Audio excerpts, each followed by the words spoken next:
Welcome to Propaganda Loves You, the show that asks and answers the question, why do we need an electoral college? I'm your host, Arthur, joined by Kodie and Joe. Let's get into it. Ask not what your country can do for you. Ask what you can do for your country.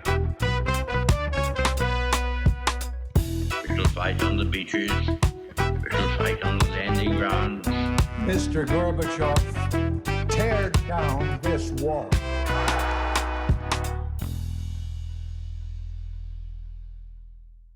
Before we get started, any fun things for you guys from the last week? Anything going on that you want to talk about that's not depressing or terrible? Happy May Day, May Day, labor rights, just kind of beautiful weather. Has been very nice out. It's funny, we were up to 75 degrees and then we got snow overnight.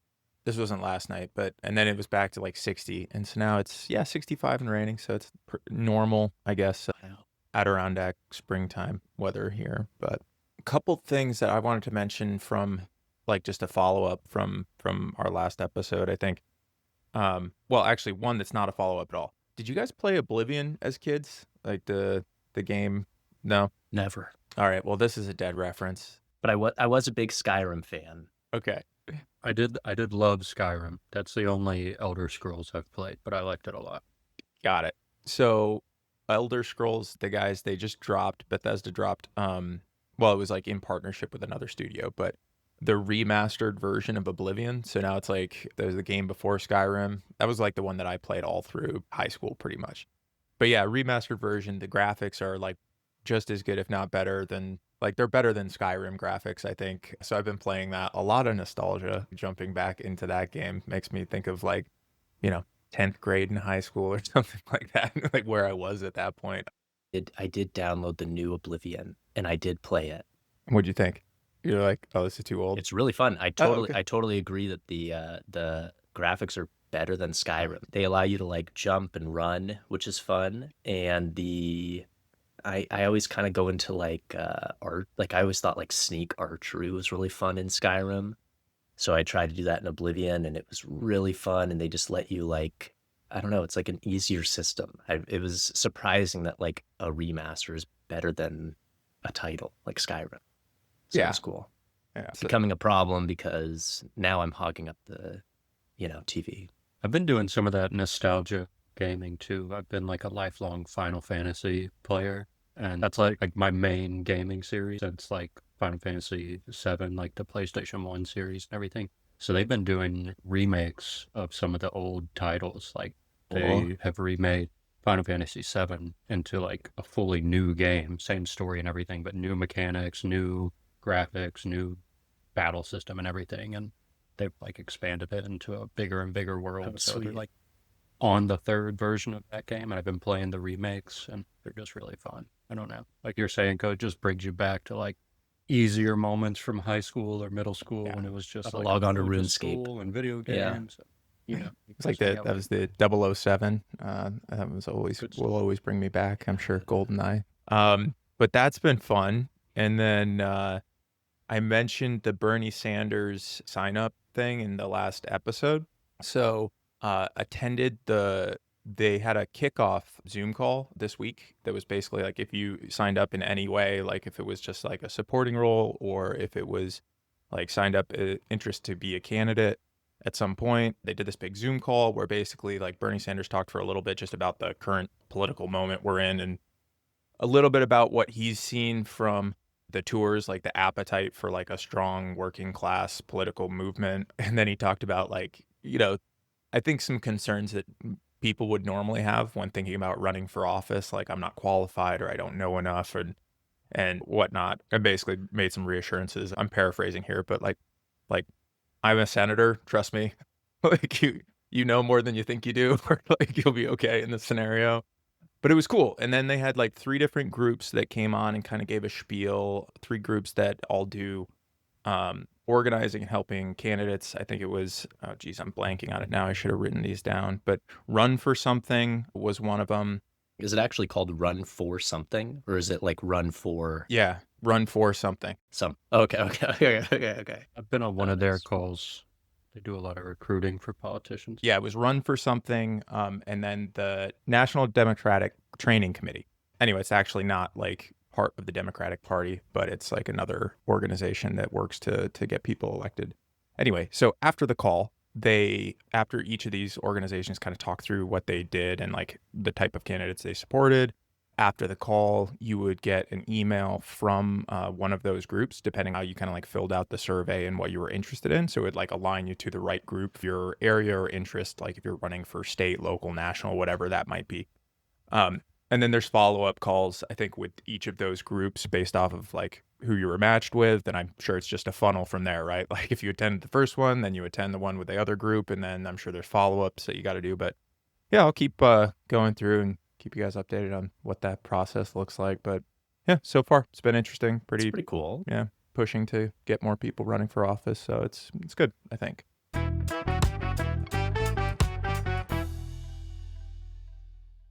Three kind of clips or things that I was thinking might be worth talking about. One is like the MS-13 Photoshop claim. Did you guys see this clip with Trump or hear about it? I did. Okay. So basically, there's this one where Trump claims that the actual MS-13, like that was on the image, was like real, not photoshopped. Like he thinks that the actual letters MS and 13 that were on the image of Kilmar Abrego Garcia's hand were actually there. And he's like arguing that to the interviewer for his 100 days. So I'm just going to play this really quick from this point. Let's talk about the Venezuelans. They get whatever my lawyers say. Those tattoos. Oh, you had some tattoos that are interpreted that way. But let's move on. Wait a minute. Hey, Terry. Yeah, you did not Don't have the do that. letter MS-13. It says MS-13. That was Photoshop. So let me That just... was Photoshop. Terry, you can't had- do that. Hey, they're giving you the pick break of a lifetime. You know, you're doing the interview. I picked you because, frankly, I never heard of you, but that's okay. When this I would picked come. you, Terry. Hey, but you're not being very nice. So I thought this might be worth talking about for just a second for a couple reasons. But before I talk about what I was thinking, any initial just reactions or thoughts based off of that right there? Again, that it's on the reality where Trump went on to be president and not just do stand-up comedy, because he is unfortunately a pretty funny person, just with some of the what he says. When he doesn't have an argument, he just makes fun of the person he's talking to in It is funny, some way. yeah. And it's just, I don't know, it sucks, but it's funny. Yeah, it's embarrassing. I don't know. It's like whatever the guy says, it's like, the judges are ruling that it's all illegal. So to give this guy any credibility, it's just like, it's getting embarrassing. Yeah. The MS-13, just to point it out too, like the MS-13 that was actually on the photo was in the exact same font as the title of the headline that they put out. They literally just put it above the knuckles. Like best case scenario, there's a misunderstanding and who's the person that explains things to Trump? Because he's always saying like, my people told me I won the Supreme Court ruling. My people who is that person? Yeah. Or is it just lies? That's actually what I wanted to talk about, because I think, at least just from what we've seen, Stephen Miller, like we watched him in the Oval Office say that the 9-0 decision was in Trump's favor. And then like there was an interview or that Trump did for Time magazine for like his 100 days in office, where he actually says in here in the interview, no one had asked him to call to bring back Kilmar Abrego Garcia. No one had asked him to do it until the interviewer from Time asked him. That's the first time he heard it. And he's like, that's all my lawyers. Like, they're the ones that tell me this, and just like pushing blame and responsibility onto the lawyers. It's like, you're the president. like that's where this stops, right? Like, it doesn't stop with your lawyers. Like, you're the one that's supposed to be, taking responsibility here. But that's exactly what I'm interested in, because it's like, either the only story that comes out of that and him saying like MS-13 was tattooed on this person's knuckles when he was photographed in El Salvador without MS-13, like with just the images that were on his knuckles, right? Like it wasn't there. Absolutely clear that was just added on top as like an interpretation of what the actual use meant. There's only a couple possibilities. Either Trump 100% believes that, like absolutely believes that that's true, in which case that's a scary prospect. Like he's being fed either lies or just, like it's just a question mark there, right? Or he knows it's wrong and he's just repeating it again because they're gonna lie about everything. Like I don't know. Like there's not many good interpretations that I think you could take away from that. I think like well, a couple of things about that. Whether or not, Trump is being intentionally manipulative and lying about these things, or whether other people are manipulating him and lying to him and shaping his reality, the consequences are kind of the same. Like that Maryland father is still in El Salvador. And also just a point about propaganda. This is a really common thing, kind of like I'm thinking about the Photoshop of the MS-13 on the knuckles. What member of like a terrorist organization would like brand that organization on their knuckles, like, and display it like that in that way? I feel like it's kind of a rare, if not impossible thing that they don't actually do. I feel like they're probably a lot more subtle about it on their knuckles. Maybe I'm wrong about that, but there are instances in other cases of people with a homeowners association who want to make the public have the impression that they've been vandalized by something. They'll spray paint something obscene on their own garage door and say that they were attacked by vandals or something. And the spray paint will be like, I hate the police. And it's like not something that anyone would actually ever want to spray paint. It just seems kind of silly the way that they do it, and sometimes the propaganda efforts are really kind of clumsy and obvious if you're really sensitive to it. Actually, Joe, on that one, so it's almost worse in this scenario because there's a lot of comparisons of actual MS-13 tattoos versus Kilmabrego Garcia's tattoos.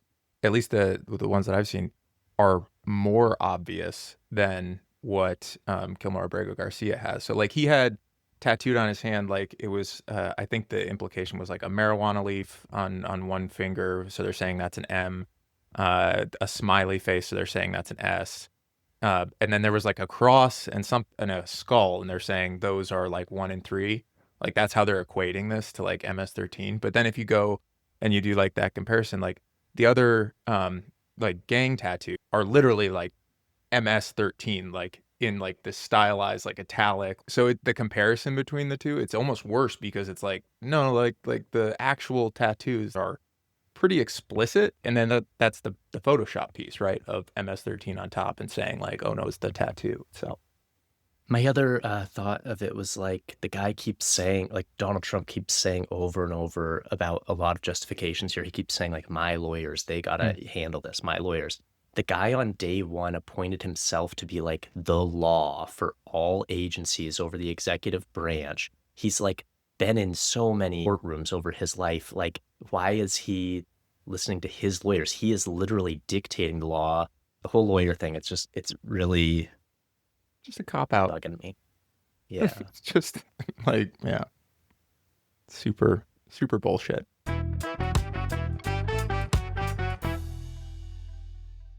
Please stay tuned for a word from our sponsors. Are complex issues giving you a headache? Do conflicting facts make your freedom feel fuzzy? Relax. The Liberty Institute does the hard thinking for you. Oh, wow. Like, you tell us what policies are good?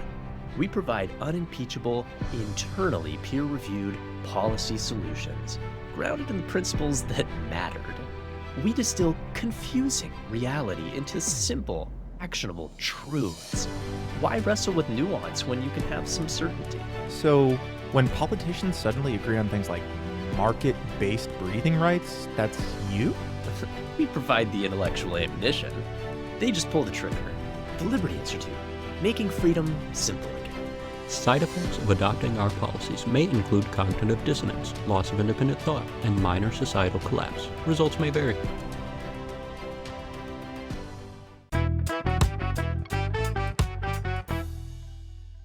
I think we're going to have a longer conversation here in a future episode, but wanted to talk really quickly.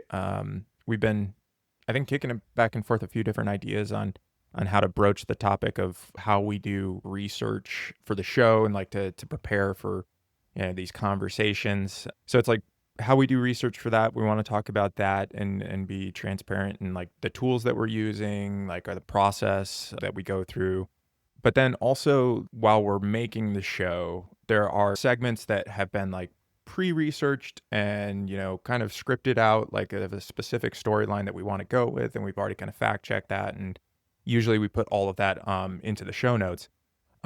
But then there's also like kind of the free form conversation that we've got at the beginning of most of the episodes where, like the clips we just talked about, where we don't necessarily do a bunch of research beforehand, but we just have an open conversation. So kind of like two things that we want to hit on is like, how do we rectify like that open conversation where we might, say things that aren't factually accurate because we're just having a conversation in the moment, versus having a show that's talking about propaganda and disinformation. Like, how do you rectify those two things?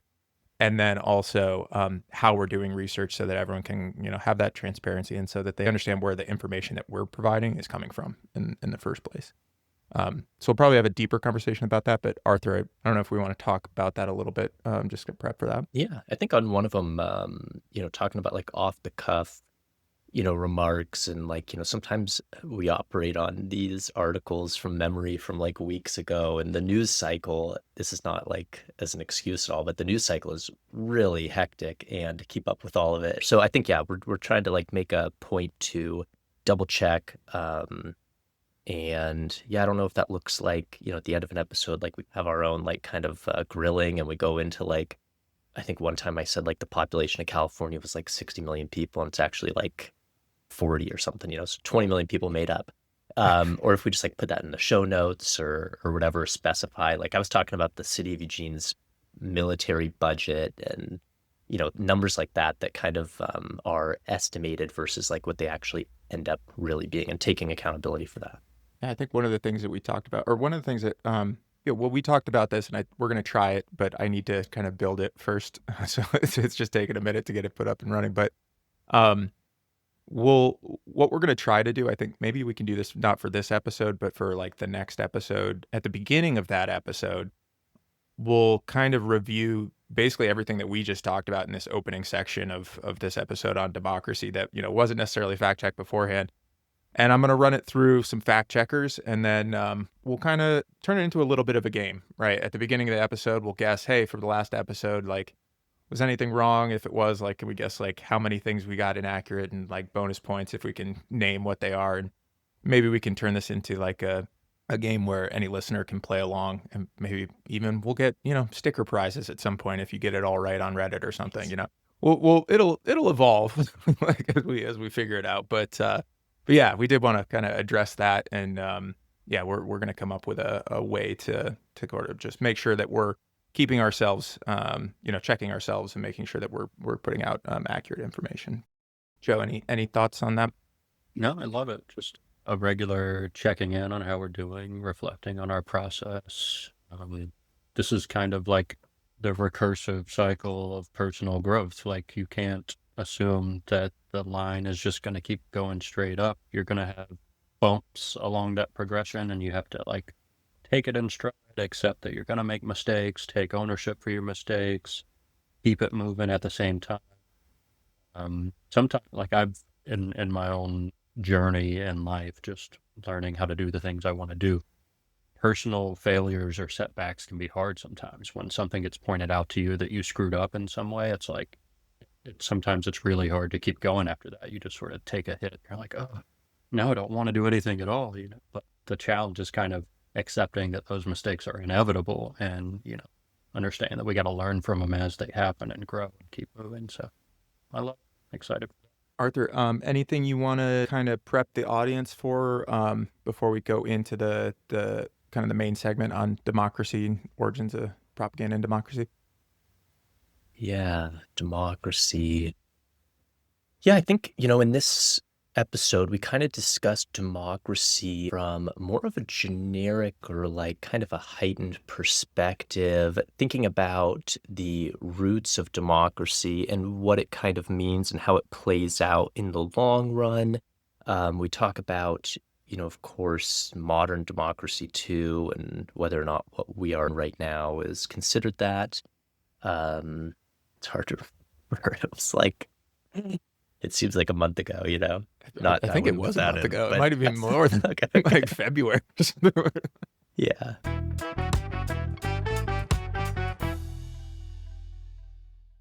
So, Arthur, what are we talking about today? Today, we are talking about democracy and propaganda. I think of it almost like a symbiotic relationship, democracy and propaganda.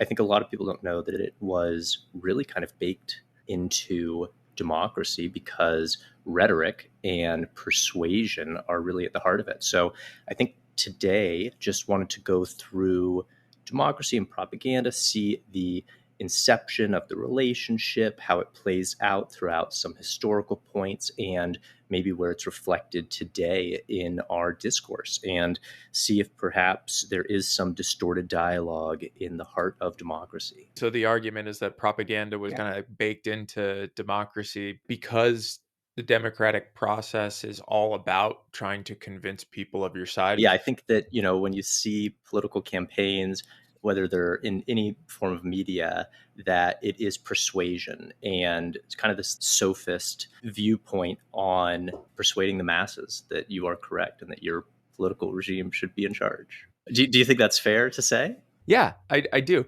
And what it got me thinking about was I guess this is kind of like the point of our show here too, but can propaganda also be honest? Like, can it be, persuasive Yeah. and honest at the same time? And I mean, I think it can. Like, it doesn't necessarily mean that it's always evil compared to like Yeah. where you think of like disinformation, which has that connotation. Its intent is to deceive, where you could be in propaganda telling the truth, but you're still trying to get somebody to your side. Yeah, I totally agree with that.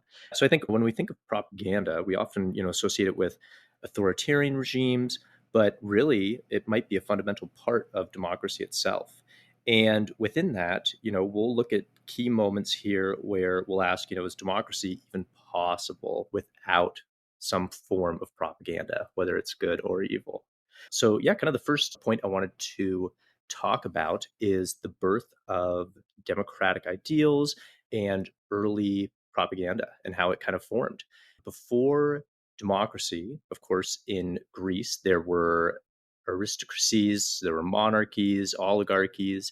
The concept of democracy itself arose somewhere around, 500 BCE, and this came with the need to persuade masses and involve some of the lower classes into politics. This is kind of heightened at Pericles, a big general.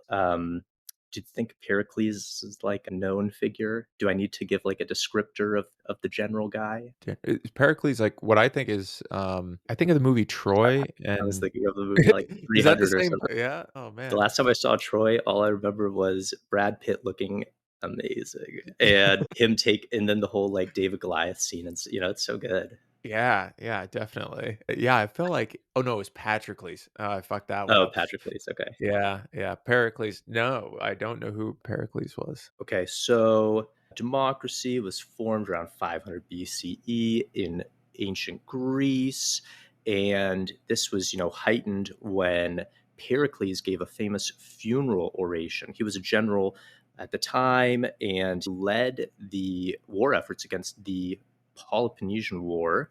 In his famous funeral oration, he's the first person to really come out, at least in recorded Western history, where he actually comes and he speaks over funeral rites to the soldiers that lost their lives, and he praises them for their efforts. His whole thing was that, Pericles gave an emotional appeal and the war effort, trying to get others to join the army. And it was the first time where he really praised democracy as being at the root of this, because he involved the lower classes and said that it was because of their war efforts they protected the greater good of democracy, and it was democracy being used to justify these war efforts and to get more soldiers and to go, sacrifice their lives.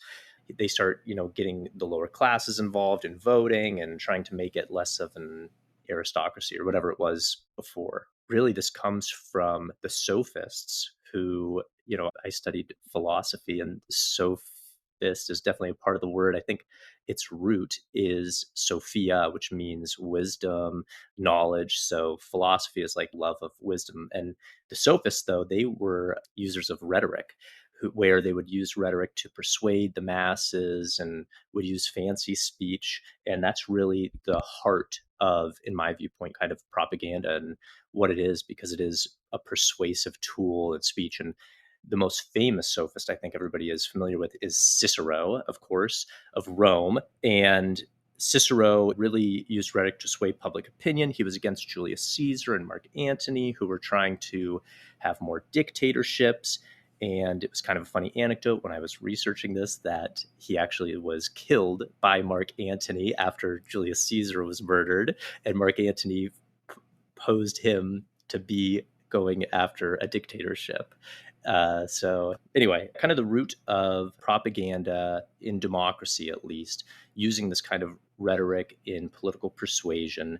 And so I guess my question I wanted to ask you guys is that, if persuasion is at the heart of democracy, then what's the line between democratic debate and manipulative propaganda?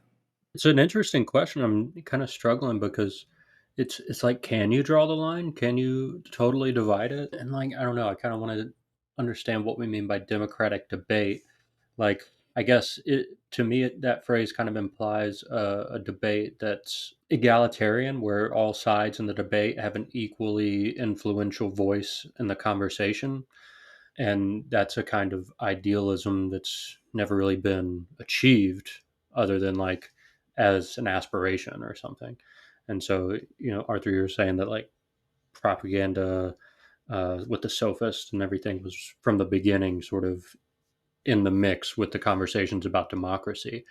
And yeah, for me, when it comes to democracy and propaganda and stuff, I always think, has a democracy ever really existed?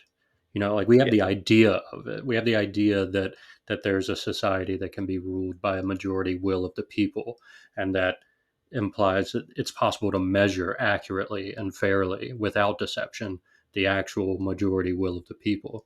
But no president ever, like Reagan, Obama, Bush too, anybody has ever gotten more than like 24-ish% support. When you actually look at like how many people were living in the country at the time that they were elected, they get like 24% when they're super popular. And that counts as democracy. You know what I mean? Like it's kind of been for me like this aspirational ideal, and some people, some statesmen really believe in it and really try to make it happen. But I think it's rife with propaganda. Like we're always trying to justify this less than system as an example of democracy, when I'm not really sure or convinced that it's actually been achieved in a meaningful way yet.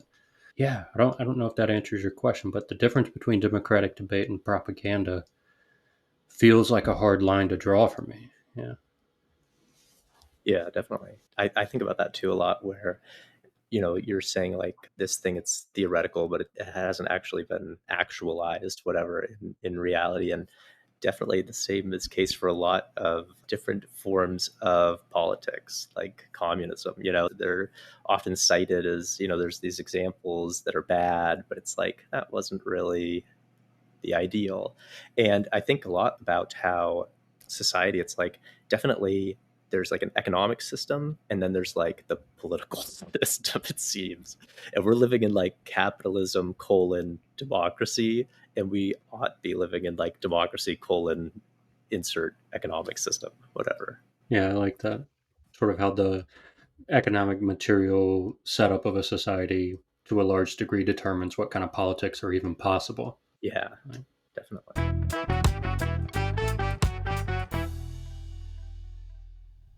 Please stay tuned for a word from our sponsors.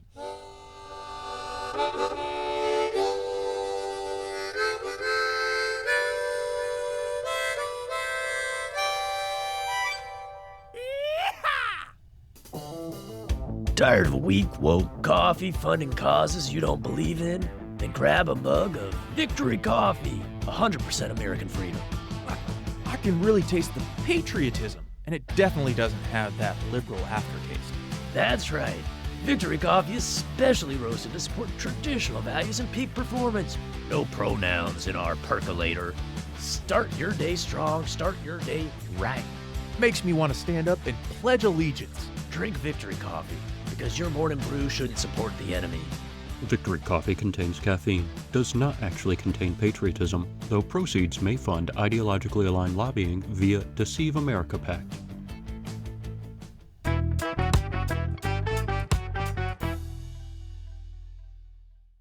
I think one of the other things between democratic debate, at least what comes to my mind, right? What I think of when I think democratic debate, I think of arguments in good faith. Like I think of almost like, people that are going to a debate camp, like where we're gonna use the facts, and we're gonna use like, comparisons to other things that have happened in the past, right? Or like it's almost that courtroom, that Hollywood courtroom where, it doesn't show you all the shady things of like how they get rid of all information that could be used or evidence, right? It's like that, oh no, just the facts. We're going to stick to that. We're going to stick to what actually happened. We're going to find the truth and find the best way forward. That's like in my head what democratic debate should be, right? Like, is that actually what it is?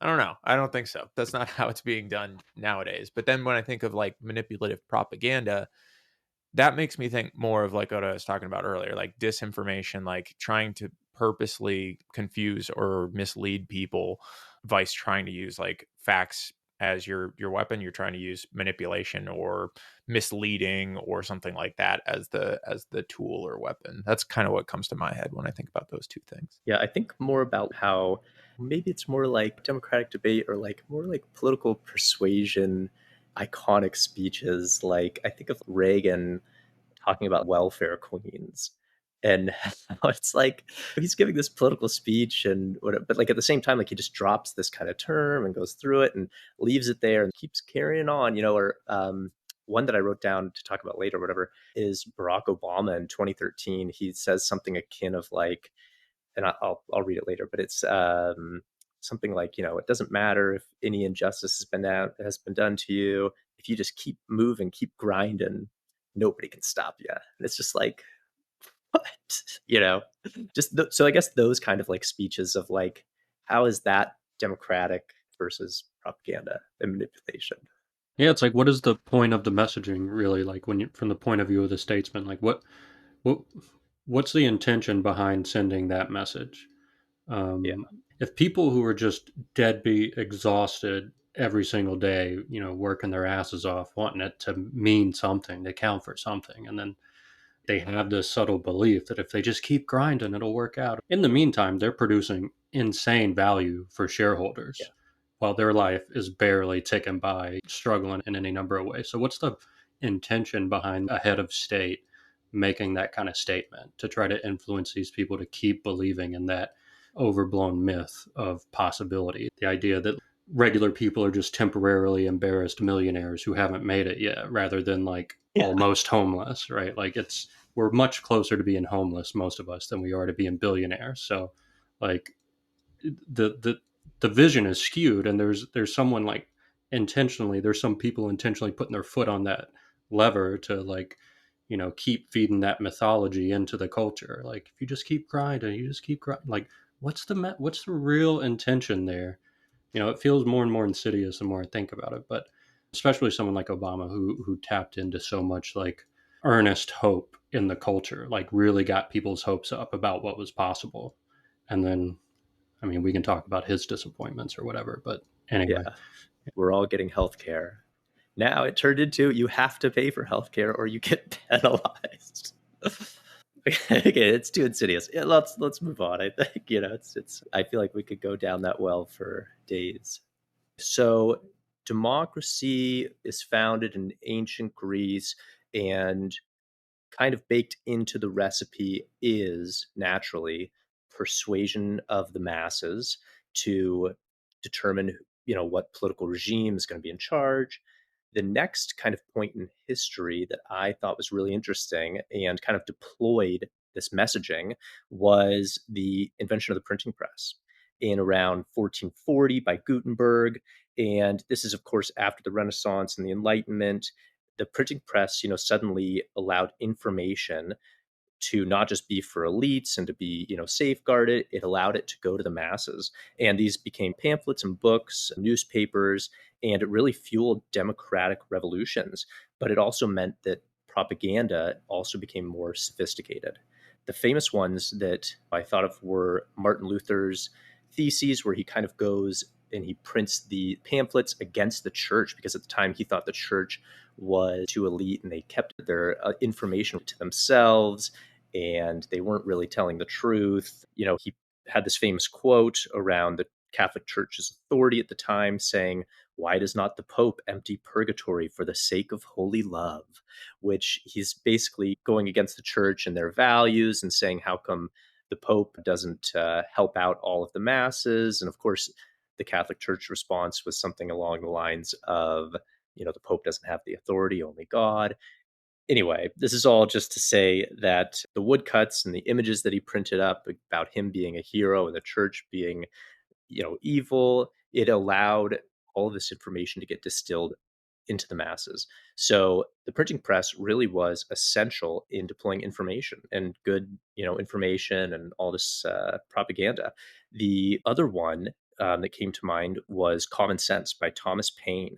And, of course, during the American Revolution, it really shaped public opinion against the British monarchy. And in France, revolutionary pamphlets kept spreading about liberty and demonizing their enemies, sometimes, distorting facts to serve political goals.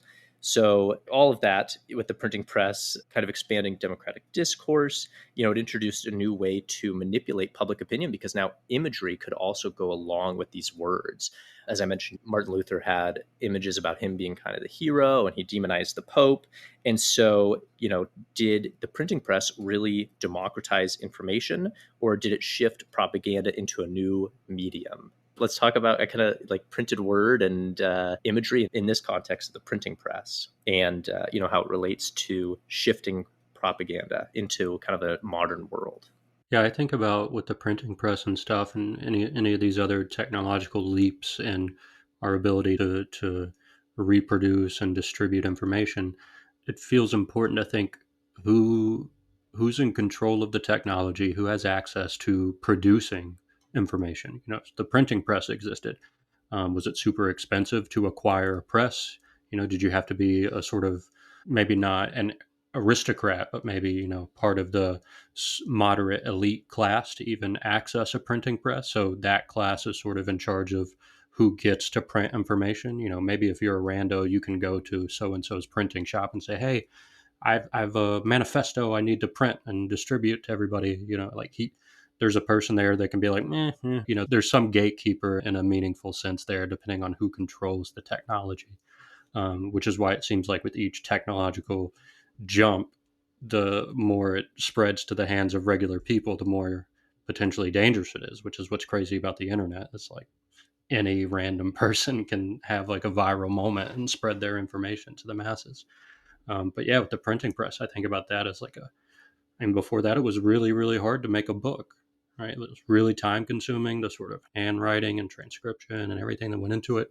So it really did do something, right? But to what degree did it really level the playing field, I think it's interesting, Joe, because these two examples, I mean, correct me if I'm wrong on this, but like these are two examples of where the printing press in this scenario was used to go against whoever the leadership was in this scenario, like the Catholic Church. And then Thomas Paine against the British. But what I was thinking about as you were saying that was before the printing press, like who really had the power to create knowledge and whatnot. And that wasn't that mostly the church was the one that was controlling and doing a lot of hand transcription of books and whatnot. So it's like in this scenario, at least for like the Martin Luther scenario, it's like it enabled them to challenge that power. But yeah, at the same time, like if they had just embraced that and controlled, who had access, like in the first place, like that could have, I'm sure they tried to, I don't even know. Right. That's a super interesting concept, but can definitely see the parallels to today or, recent technology for sure. Yeah, and it's used like in pamphlets throughout like France, and it inspires revolution. These words, and it's just the spreading of knowledge in some cases, and then in other cases, it's propaganda. And how do you fact check during that time? I don't know. You'd have to talk to. You got to ask your priest, I think, like at that point, right?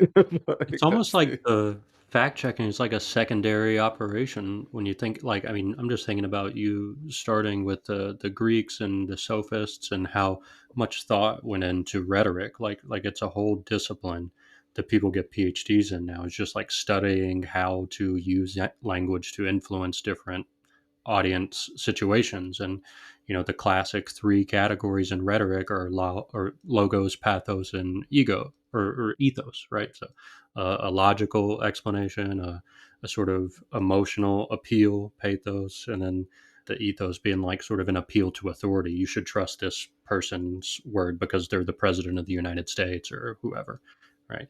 And when you think about these moments where a piece of information gets spread around in a revolutionary pamphlet and stuff, those those rhetorical devices are spreading sort of like a disease, not a disease necessarily, but just sort of spreading organically before you have time to think about, is this factually accurate? Is it right? Whatever, the emotional appeal's already been put in place.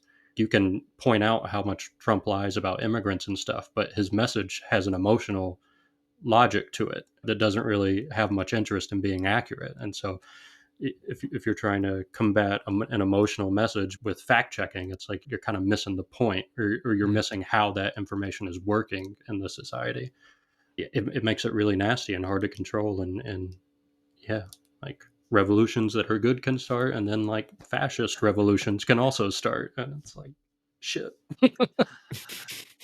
Yeah, that's really interesting. The point about like, how responding to the emotional argument with a logical, like it's missing the point, but it's like on the other side, what are we supposed to do? Just to engage in that kind of like emotional argument? I guess they could bake it in without it being bad. Yeah. I mean, kind of. You can do the fact checking with the emotional import behind it, instead of just sort of like a Nate Silver, like, here are the numbers on the thing.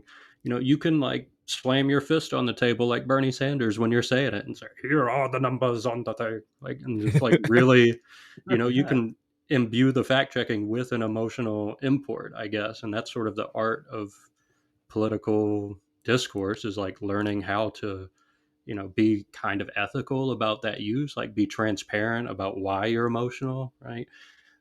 It's messy, it's difficult, but like, yeah, you gotta, if the fascists are doing a really good job with their emotional messaging, you gotta have something on the emotional side to go back against them.